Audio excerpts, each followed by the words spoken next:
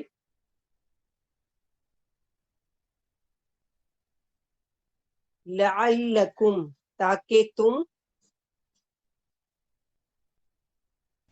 اب ذالکہ کا کیا بولے؟ ذالکا اس کے، بعد اس کے، بعد اس کے، من بعد، بعد اس کے، ذالکہ، لعلکم تاکہ تم، تشکرون تم شکر کرو،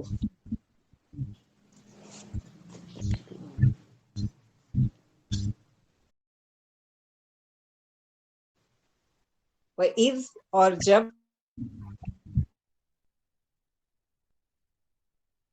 آتینا دی ہم نے،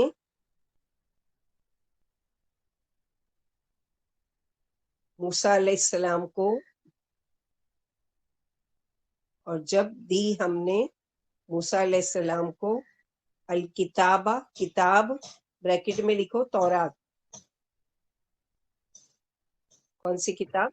تورات، والفرقان اور فرق کرنے والی، اور فرق کرنے والی، لعلکم تاکہ تم،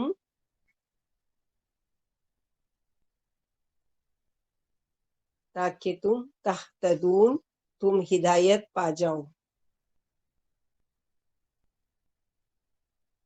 تاکہ تم ہدایت پا جاؤ،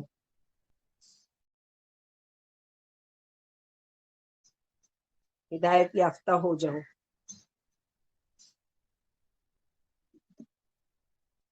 وَإِذْ اور بار بار وَإِذْ آ رہا ہے، وَإِذْ 4 5 5th ٹائم آ رہا ہے۔ وَإِذْ اور جب، قال کہا،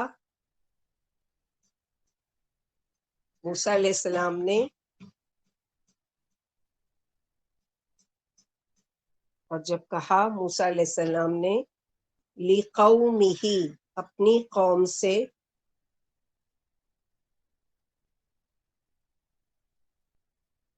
اپنی قوم سے، یا قومی اے میری قوم،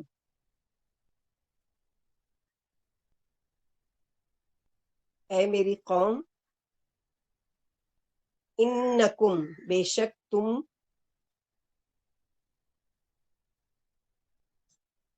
انکم بے شک تم، ظلمتم ظلم کیا تم نے،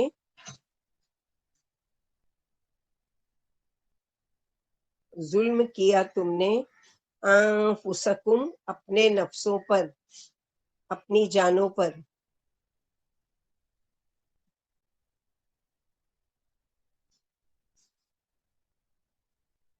باتخاذکم بنایا تم نے،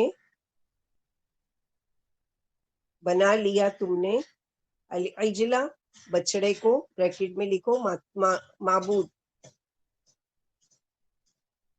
باتخاذکم بنا لیا تم نے، العجلہ بچڑے کو، بریکٹ میں معبود،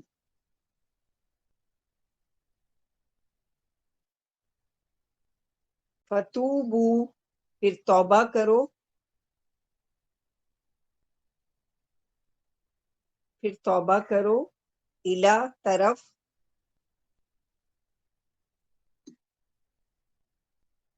پھر توبہ کرو، الا طرف، بارئکم اپنے پیدا کرنے والے آپا کے، العجلہ کا کیا ہے؟ اجلے بچڑا، سیکنڈ ٹائم آ رہا ہے نا یہ، بچڑے کو بریکٹ میں لکھو معبود،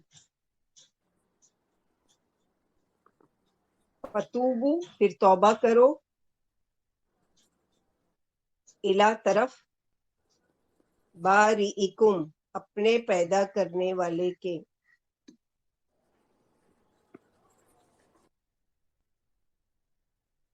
اپنے پیدا، بارئکم اپنے پیدا کرنے والے کے، فقتلوا پھر قتل کرو انفسکم اپنے نفسوں کو، اپنی جانوں کو،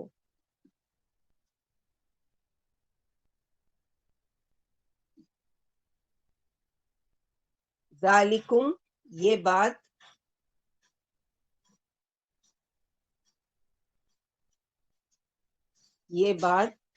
خیر لکم بہتر ہے تمہارے لیے، ذالکم یہ بات خیر لکم بہتر ہے تمہارے لیے، عند پاس،